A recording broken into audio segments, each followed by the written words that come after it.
Hello everyone. So let's start with exercise 5.2 first question. तो first question में दे रखा है fill in the blanks in the following table given that A is the first term, D is the common difference and AN for AN the nth term of the AP. तो first question first part, इसमें हमें A की value दे रखी है 7, D की value दे रखी है 3 और N की वैल्यू दे रखी है 8. N की वैल्यू 8 मतलब जो टोटल टर्म्स है AP की वो 8 हैं और हमें जो nth टर्म फाइंड करनी है. तो nth टर्म का एक फॉर्मूला होता है a plus n minus one into d. तो इसमें बस मैं वैल्यूज़ पुट करूँगा. a की वैल्यू दे रखी है 7, n माइनस वन यानी कि 8 माइनस 1 7 और d की वैल्यू दे रखी है 3. तो यानी कि 7 प्लस 7 3 से 21 यानी कि 28. तो इसमें जो nth टर्म होगी यानी कि लास्ट टर्म तो वो 28 हो जाएगी. तो अब हम सेकंड पार्ट पे चलते हैं. सेकंड पार्ट पे a दे रखा है -18 और इसमें जो है हमें d फाइंड करना है और n दे रखा है 10 और nth टर्म जो दे रखी है वो है 0. तो इसमें भी मैं nth टर्म का फॉर्मूला लगाऊंगा. तो nth टर्म 0 के बराबर है तो a plus n minus one into d. तो ये वाली टर्म भी जो है 0 के बराबर हो जाएगी. तो इसमें a की value -18 plus n minus one यानी कि 10 माइनस 1 9 इंटू डी यानी कि 2 इज इक्वल टू 0. तो इसमें जो है d हमें फाइंड करना था, सॉरी. तो d क्वेश्चन मार्क है. तो इसमें जो 18 को अगर मैं उधर ले जाऊंगा और 9 नीचे आ जाएगा तो d की वैल्यू आ जाएगी 2. तो यानी कि d की वैल्यू आ गई 2. तो अब हम थर्ड पार्ट पे चलते हैं. थर्ड पार्ट में हमें फर्स्ट टर्म निकालनी है और इसमें जो है d की वैल्यू है -3 और इसमें n की वैल्यू है 18 और इसमें nth टर्म जो है an वो है -5. तो इसमें भी जो है nth टर्म का फॉर्मूला लगेगा यानी कि a plus n minus one into d is equal to -5. तो मैं फर्स्ट टर्म तो फाइंड करनी है a और n माइनस वन यानी कि 17 इंटू डी है -3 तो -5 के बराबर. तो a आ जाएगा 17 3 सा 51. 51 नेगेटिव का, जब वो दूसरी तरफ जाएगा तो वो पॉजिटिव का हो जाएगा यानी कि 51 - 5. तो a आ गया हमारे पास 46. तो हम जो है फोर्थ पार्ट पे चलते हैं. फोर्थ पार्ट में हमें a दे रखा है -18.9 और d दे रखा है 2.5 और हमें n की वैल्यू निकालनी है और इसमें जो है nth टर्म है वो है 3.6. तो इसमें भी मैं फॉर्मूला लगा देता हूँ a plus n minus one into d is equal to 3.6 क्योंकि nth टर्म जो 3.6 के बराबर है तो ये क्वांटिटी 3.6 के बराबर आ गई. तो a की वैल्यू -18.9 और n की वैल्यू हमें निकालनी है n-1 और d की वैल्यू है 2.5 इज़ इक्वल टू 3.6. तो ये जो क्वांटिटी है ये मैं उस तरफ ले जाता हूँ. तो और इसको 2.5 को अंदर मल्टीप्लाई कर देता हूँ तो ये आ जाएगा 2.5n minus of 2.5 is equal to 3.6 plus 18.9. तो 18.9 प्लस 3.6 करेंगे तो ये आ जाएगा 22.5 और 22.5 यहाँ पे आ गया और माइनस का 2.5 यहाँ पे पड़ा था और उसको मैं दूसरी तरफ ले जाता हूँ तो यह आ जाएगा 2.5 और यहाँ पे 2.5n बच जाएगा. तो n की वैल्यू आ गई 25/2.5 यानी कि n की अगर मैं इसको 10 से मल्टीप्लाई कर दूँ तो ये कैंसिल हो जाएगा. तो n की वैल्यू आ गई 10. तो अब हम जो है फिफ्थ पार्ट पे चलते हैं.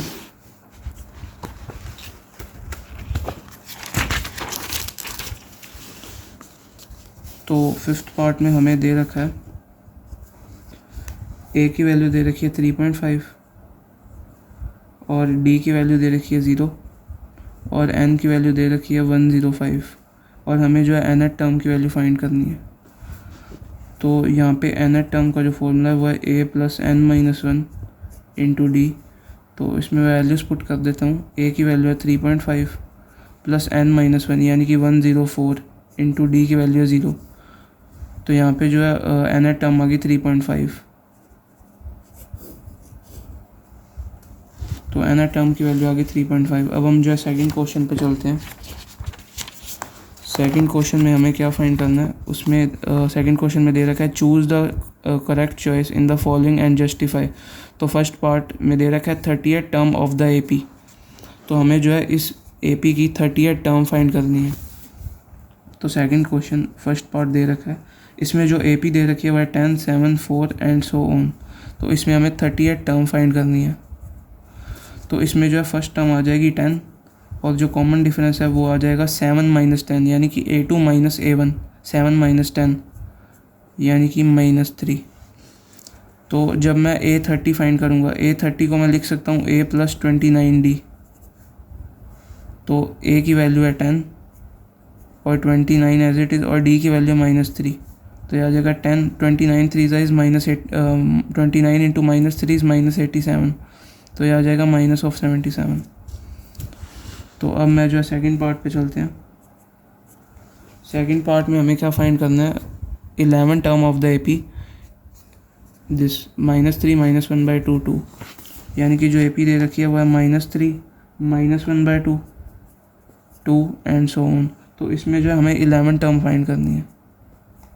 तो 11 टर्म को जो AP दे रखी है उसमें जो फर्स्ट टर्म आएगी वो है -3 और कॉमन डिफरेंस आएगा A2 माइनस A1 यानी कि -1/2 माइनस ऑफ -3 यानी कि +3। तो 3 माइनस 0.5 यानी कि 2.5, 2.5 को मैं 5/2 भी लिख सकता हूँ। तो इसमें जब मैं 11 टर्म फाइंड करूँगा तो 11 टर्म को मैं लिख सकता हूँ A प्लस 10D। तो A की वैल्यू है -3 और 10 एज इट इज़ आ गया, और D की वैल्यू है 5/2। तो यह आ जाएगा -3 प्लस 2 5 ज़ा 10 और 5 5 ज़ा 25 यानी कि आ जाएगा 22। तो A11 आ गया हमारे पास 22। तो हम जो है थर्ड पार्ट क्वेश्चन पे चलते हैं। थर्ड क्वेश्चन में बेसिकली हमें ये मिसिंग बॉक्सेस दे रखे हैं, हमें उनको फाइंड करना है और ये सारी जो है APs गिवन है। तो थर्ड क्वेश्चन में हमें दे रखा है, तो सेकंड जो है वो मिसिंग है, सेकंड टर्म, और थर्ड टर्म हमें दे रखी है। तो यानी कि इसमें जो फर्स्ट टर्म है वो आ गई 2 और इसमें जो है सेकंड टर्म मिसिंग है और थर्ड टर्म हमें दे रखी है 26। थर्ड टर्म को मैं लिख सकता हूँ A plus 2D is equal to 26।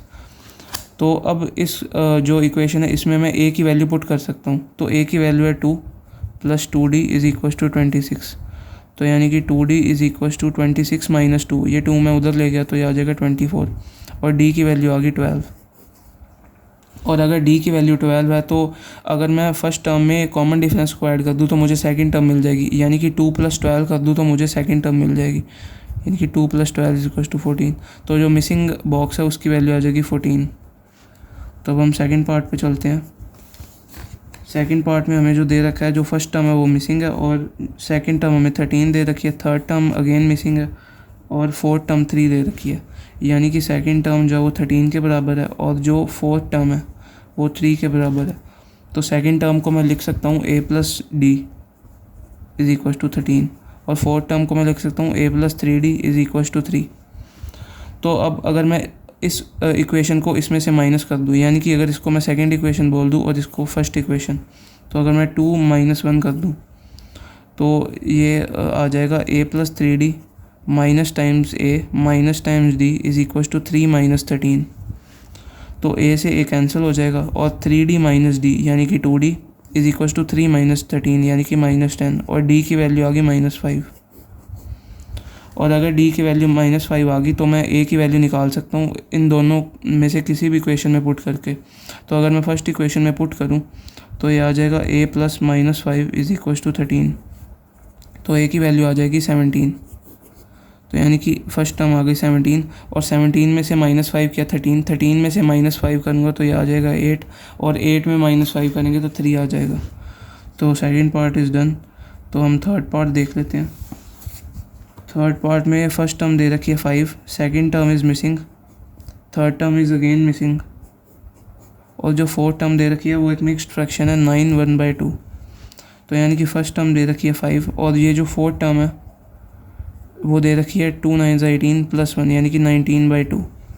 तो फोर्थ टर्म को मैं लिख सकता हूँ A plus 3D is equal to 19/2। तो इसमें इस इक्वेशन में अगर मैं A की वैल्यू को सब्सटीट्यूट कर दूँ 5, तो 5 plus 3D is equal to 19/2। तो यानी कि 3D is equal to 19/2 minus 5। तो यानी कि अब इसको मैं सॉल्व करूँगा, यहाँ पे सॉल्व कर देता हूँ। 3D इज़ इक्वल टू यह आ जाएगा 9/2 और D की वैल्यू आ जाएगी 3/2।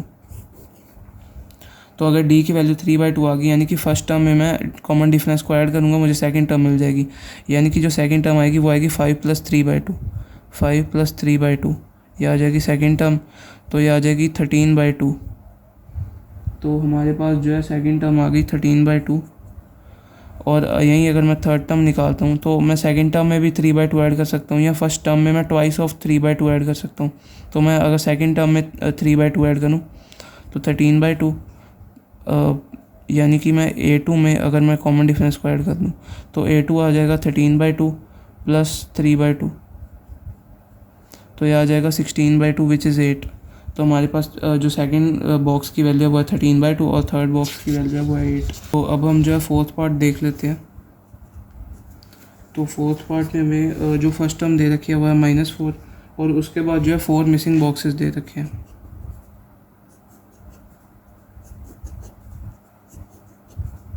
फोर मिसिंग बॉक्सेस और लास्ट टर्म दे रखी है वो है 6।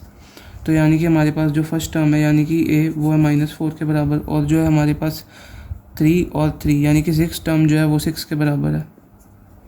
तो 6 टर्म को मैं लिख सकता हूँ A + 5D is equal to 6। तो A की वैल्यू मैं रिप्लेस कर सकता हूँ यहाँ से, A को -4 + 5D इज़ इक्वल टू 6, और -4 को अगर मैं उधर लेके जाऊँ तो यह आ जाएगा 5D इज़ इक्वल टू 10, यानी कि D इज़ इक्वल टू 2। तो हमारे पास D की वैल्यू आ गई 2 के बराबर, और अगर मैं फर्स्ट टर्म में D को ऐड करूँ तो मुझे सेकंड टर्म मिल जाएगी, यानी कि -4 + 2 इज़ -2, -2 + 2 जो नेक्स्ट टर्म मिलती जाएगी, -2 + 2 इज़ 0, 0 + 2 इज़ 2, 2 + 2 इज़ 4। तो यानी कि ये जो है वैल्यूज़ है मिसिंग बॉक्सेस की। तो अब हम फिफ्थ पार्ट पे चलते हैं। फिफ्थ पार्ट में हमें दे रखा है जो फर्स्ट टर्म है वो मिसिंग है और सेकंड टर्म 38 के बराबर है, और इसके बाद जो है 3 मिसिंग बॉक्सेस है, और इसके बाद लास्ट टर्म हमें दे रखी है -22। तो यानी कि इसमें मुझे जो है सेकंड टर्म दे रखी है वो है 38 के बराबर, और जो 6 टर्म दे रखी है वो है -22। तो इसे मैं लिख सकता हूँ A + D is equal to 38, और 6 टर्म को मैं लिख सकता हूँ A + 5D which is equal to -22। तो अब ये मेरे पास 2 इक्वेशंस है और 2 ही अननोन्स है। तो अगर मैं 2 - 1 कर दूँ तो 2 - 1 करूँगा जब मैं, तो A से A तो कैंसिल हो जाएगा, और 5D - D यानी कि 4D, और -22 - 38, तो यानी कि 4D बराबर आ जाएगा -60 के, और D की वैल्यू आ जाएगी -15। तो अब अगर D की वैल्यू -15 आ गई तो इसको मैं किसी भी इक्वेशन में पुट कर सकता हूँ, या तो सेकंड में या तो फर्स्ट में। तो मैं फर्स्ट में पुट करता हूँ, तो A + -15 इज़ इक्वल टू 38। तो A की वैल्यू आ जाएगी 38 + 15, यानी कि जब मैं इसको सॉल्व करूँगा तो ये आ जाएगा 53। तो A की वैल्यू आ गई 53, तो इसे मैं रिप्लेस कर सकता हूँ। फर्स्ट बॉक्स में A की वैल्यू मैं 53 पुट कर देता हूँ, और 53 माइनस अगर मैं 15 करूँ तो ये आ जाएगा 38, और सिमिलरली अगर मैं 38 में -15 करूँ तो ये आ जाएगा 38 - 15 इज़ 23, और अगर मैं 23 में से 15 माइनस करूँ तो ये आ जाएगा 8, और सिमिलरली अगर मैं 8 में से 15 माइनस करूँ तो ये आ जाएगा -7, और -7 में से -15 करूँ तो ये आ जाएगा -22। तो हमारा फिफ्थ पार्ट कंप्लीट है। अब हम जो है फोर्थ पार्ट पे चलते हैं, फोर्थ क्वेश्चन पे। तो फोर्थ क्वेश्चन में हमें दे रखा है विच term of the AP is 78, यानी कि हमें एक AP दे रखी है और इसमें से बताना है कि कौन से नंबर वाली टर्म जो है वो 78 होएगी। तो इसमें जो AP दे रखी है वो है 3, 8, 13, 18, 3, 8, 13, 18 एंड सो ऑन। और इसमें जो बताना है कि जो 78 है वो कौन सी टर्म में आएगा। तो अगर मैं 78 को जो है nth टर्म एज्यूम कर लूँ तो इसमें जो है A की वैल्यू आ जाएगी 3, और D की वैल्यू आ जाएगी A2 - A1 यानी कि 8 - 3 विच इज़ 5। तो अब जो है मैं nth टर्म का फॉर्मूला लगाऊंगा A + n - 1 into D is equal to 78। तो इसमें A की वैल्यू है वो है 3, और n - 1 n तो मुझे फाइंड करना है, तो n - 1 इंटू D की वैल्यू है 5 विच इज़ इक्वल टू 78। तो n - 1 into 5 is equal to 78 minus का 3, ये 3 उधर जाके माइनस का हो जाएगा, तो 78 - 3 75। तो अब मैं n - 1 और 5 को मैं उधर डिवाइड कर दूंगा तो ये आ जाएगा 15, और n की वैल्यू आ गई 16। तो यानी कि 16 टर्म जो होगी इस AP को वो हमें 78 दे रही होगी। तो अब मैं फिफ्थ क्वेश्चन पे चलता हूँ। फिफ्थ क्वेश्चन में हमें क्या फाइंड करना है, find the number of terms in each of the following APs। तो हमें नंबर ऑफ़ टर्म्स बतानी है, यानी कि हमें n की वैल्यू बतानी है ये 2 APs में से। तो इसमें हमारे पास जो फर्स्ट टर्म दे रखी है फर्स्ट ए पी दे रखी है वो है 7, 13, 19 and so on up to 205। तो इसमें जो है ए है वो है 7 के बराबर, कॉमन डिफरेंस है A2 माइनस A1 यानी कि 13 माइनस 7 is 6, और इसमें जो nth टर्म दे रखी है वो है 205 यानी कि लास्ट टर्म जो है दे रखी है वो है 205। तो मैं nth टर्म का फॉर्मूला लगाऊंगा यहाँ पर, तो a plus n minus 1 into d which is equal to 205। तो a की वैल्यू है 7 और n माइनस 1 इंटू डी की वैल्यू है 6 विच इज़ इक्वल टू 205। तो यानी कि n minus 7 into 6 is equal to 205 minus 7। तो यहाँ पे ये आ जाएगा 198 upon 6 is equal to n minus 1। तो इसको जब मैं सॉल्व करूँगा ये आ जाएगा 6 3 18 और 1 तो 33 आ जाएगा। तो n की वैल्यू आ गई 34। तो फिफ्थ क्वेश्चन में फर्स्ट पार्ट की n की वैल्यू है 34। अब हम सेकंड पार्ट देख लेते हैं फिफ्थ क्वेश्चन का। तो उसमें जो ए पी दे रखी है वो है 18, 15 1/2, 13 n माइनस 47। तो इसमें जो है फर्स्ट टर्म है वो है 18, कॉमन डिफरेंस है वो है 15 1/2 यानी कि 15.5 minus 18 that is minus of 2.5, और इसमें जो है nth टर्म दे रखी है वो है माइनस 47। तो इसमें जो है मैं nth टर्म का फॉर्मूला लगाऊंगा, तो यानी कि a plus n minus 1 into d which is equal to minus 47। तो a की वैल्यू आ गई 18 प्लस n की वैल्यू फाइंड करनी है n minus 1 into d is minus 2.5। तो ये आ जाएगा माइनस 47। तो n माइनस 1 इंटू माइनस 5/2 और ये माइनस 47, ये जो 18 है वो उधर जाके माइनस का हो जाएगा यानी कि minus 47 minus 18 that is minus of 65। तो अब मैं लिखूँगा n माइनस 1, ये माइनस का 5/2 उधर जाके हो जाएगा माइनस 65, ये हो जाएगा माइनस 2/5। तो जब मैं इसको सॉल्व करूँगा ये आ जाएगा, माइनस से माइनस कैंसिल हो गया और 5 13 ज़ा 65, तो 13 2 ज़ा 26। तो n की वैल्यू आ गई हमारे पास 27। तो अब जो है हम नेक्स्ट क्वेश्चन पे चलते हैं। तो नेक्स्ट क्वेश्चन में हमें दे रखा है check whether minus 50 is a term of the A P. तो हमें बताना है इसमें कि जो माइनस 50 है वो इस ए पी की टर्म होगी या नहीं। तो ए पी दे रखी है 11 8 5 2 एंड सो ऑन। तो हम बेसिकली लेट कर लेते हैं कि nth टर्म जो है वो माइनस ऑफ 150 के बराबर है। तो इस ए पी में जो फर्स्ट टर्म है वो है 11, कॉमन डिफरेंस है वो है 8 माइनस 11 यानी कि माइनस 3। तो अब मैं nth टर्म का फॉर्मूला लगाऊंगा यानी कि a plus n minus 1 into d is minus 150। तो इसमें जो है a है वो है 11 और n की वैल्यू में फाइंड करनी है, तो n minus 1 into D minus 3 और ये आ जाएगा माइनस 50। तो माइनस 50 माइनस 11 यानी कि माइनस 50 माइनस 11, तो ये आ जाएगा n माइनस 1 और minus 50 minus 11 is minus 161 upon minus 3, और माइनस 3 से माइनस 3 कैंसिल हो गया। जब मैं इसको डिवाइड करूँगा तो ये आ जाएगा, ये एक डेसिमल आएगा, तो इसको डिवाइड कर लेता हूँ। 3 5 ज़ा 15 और 3 3 ज़ा 9 और ये आ जाएगा 3 6 18। तो यानी कि ये 53.6 समथिंग आएगा। तो यानी कि ये एक डेसिमल आ रहा है। तो अब मैं 1 ऐड भी कर दूँ तो ये 54.6 आ जाएगा। तो ये एक जो है डेसिमल आ रहा है। तो अगर ये डेसिमल आ रहा है तो इसका मतलब जो माइनस 150 है वो इस ए पी में प्रेजेंट ही नहीं है। तो minus 150 is not in the term of this A P. तो minus 50 is not the term in the given A P. तो अब हम नेक्स्ट क्वेश्चन पे चलते हैं। नेक्स्ट क्वेश्चन में हमें दे रखा है find the 31st term of an A P whose 11 term is 38 and 16 term is 73। यानी कि हमें 31st टर्म निकालनी है किसी ए पी की, उसमें जो है हमें 11 टर्म दे रखी है उस ए पी की 38 और उसमें जो है 16 टर्म दे रखी है 73।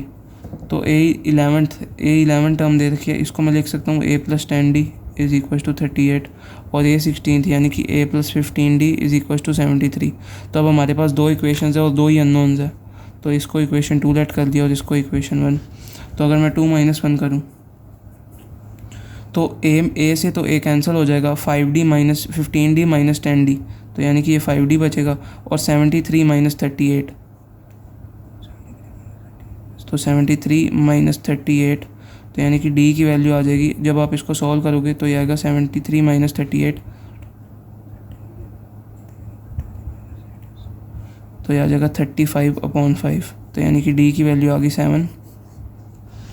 और अगर d की वैल्यू 7 आ गई तो आप किसी भी पुट कर सकते हो किसी भी इक्वेशन में, फर्स्ट या सेकंड।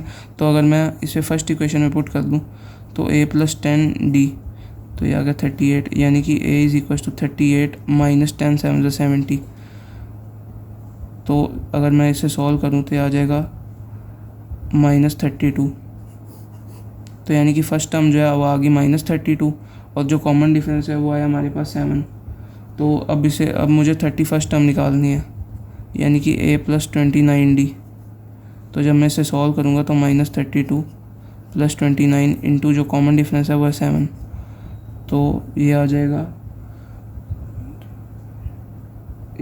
178 के बराबर। तो आप इसे सॉल्व कर लेना,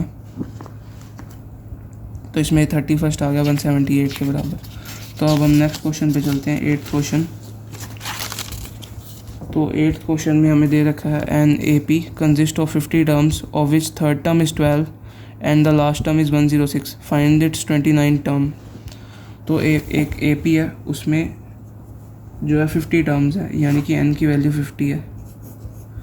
तो उसमें जो है थर्ड टर्म 12 के बराबर दे रखी है, यानी कि थर्ड टर्म जो है वो 12 के बराबर दे रखी है। और उसने कहा है कि जो लास्ट टर्म है, यानी कि nth टर्म को मैं लास्ट टर्म एज्यूम कर लेता हूँ, वो है 106 के बराबर। तो जो लास्ट टर्म है वो 58 टर्म ही है, तो यानी कि a 50 के बराबर वैल्यू आ जाएगी 106। तो मैं a3 को लिख सकता हूँ a + 2d, और a 50 को लिख सकता हूँ a + 49d। इसमें जो है a + 49d 106 के बराबर आ गया। तो अब मैं इस इक्वेशन को इसमें से सब्ट्रैक्ट कर दूँ तो ये आ जाएगा 47d = 94। तो d की वैल्यू आ गई हमारे पास 2। तो अगर d की वैल्यू आ गई, d की वैल्यू को मैं अगर इस इक्वेशन में पुट कर दूँ तो a की वैल्यू मुझे मिलेगी वो है 8। तो अब आप इसे सॉल्व कर लेना, a की वैल्यू आपको 8 मिलेगी।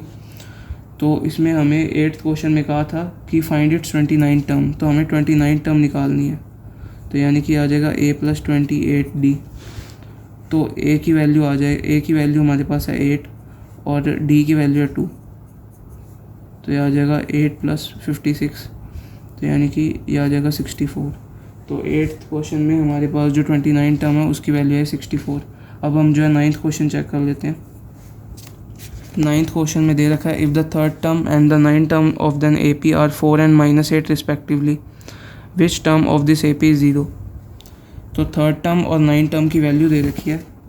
तो थर्ड टर्म की वैल्यू दे रखी है वो है 4, और 9th टर्म की वैल्यू दे रखी है वो है -8। उन्होंने कहा विच term of the A P is 0। तो 0 कौन सी टर्म होगी, अगर मैं nth टर्म को 0 ले लेता हूँ, तो अब अगर मैं इन दोनों को सॉल्व करूँ तो a3 को मैं लिख सकता हूँ a + 2d = 4, और a9 को मैं लिख सकता हूँ a + 8d = -8।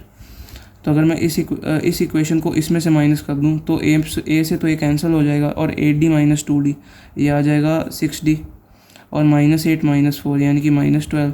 तो d की वैल्यू आ गई -2, और अगर d की वैल्यू आ गई -2 तो मैं d की वैल्यू को इन दोनों में से किसी भी इक्वेशन में पुट कर देता हूँ। अगर मैं इस इक्वेशन में पुट करूँ तो a की वैल्यू मुझे मिलेगी वो है 8, क्योंकि -2 × 2 तो -4 - 4 उधर जाके प्लस हो जाएगा, 4 + 4 = 8। तो a की वैल्यू 8 आ गई। अब मैं nth टर्म का यहाँ पे फॉर्मूला पुट करूँगा, a + n - 1 × d = 0। तो a की वैल्यू है 8 और n की वैल्यू हमें निकालनी है n - 1, और d की वैल्यू है -2 विच इज़ इक्वल टू 0। तो अगर मैं 8 को दूसरी तरफ ले जाऊँ, n - 1 × -2 = -8, और ये -2 जाके उधर डिवाइड हो जाएगा, यानी कि n - 1 = 4। तो n की वैल्यू आ जाएगी 5। तो ये था हमारे पास 9th क्वेश्चन जिसमें n की वैल्यू आ गई 5। तो अब हम 10th क्वेश्चन पे चलते हैं। 10th क्वेश्चन में दे रखा है the 17th term of an AP exceeds its 10th term by 7, find the common difference. तो यानी कि जो 17 टर्म है वो 10th टर्म से 7 ज़्यादा है, तो अगर मैं 10th टर्म में 7 ऐड कर दूँ तो मुझे 17 टर्म मिल जाएगी। तो यानी कि इस क्वेश्चन में जो अगर मैं 17th टर्म, इन्होंने कहा है 10th टर्म जो है वो 7 ज़्यादा है, यानी कि अगर मैं 10th टर्म में 7 ऐड कर दूँ तो वो 17 टर्म के बराबर आ जाएगा। तो ये बेसिकली जो है इसका मतलब था। तो अब मैं इन दोनों को सॉल्व कर लेता हूँ। A17 को मैं लिख सकता हूँ A + 16D, A10 को मैं लिख सकता हूँ A + 9D, और +7 तो साथ में आई, और A से A कैंसिल हो गया। और अगर मैं 9D को दूसरी तरफ ले जाऊँ तो ये आ जाएगा 7D = 7, D की वैल्यू आ गई 1। तो इन्होंने कॉमन डिफरेंस ही पूछा था, तो जो वो है 1 के बराबर। तो ये था हमारे पास 10th क्वेश्चन। तो बाकी का क्वेश्चन हम नेक्स्ट वीडियो में कवर करेंगे।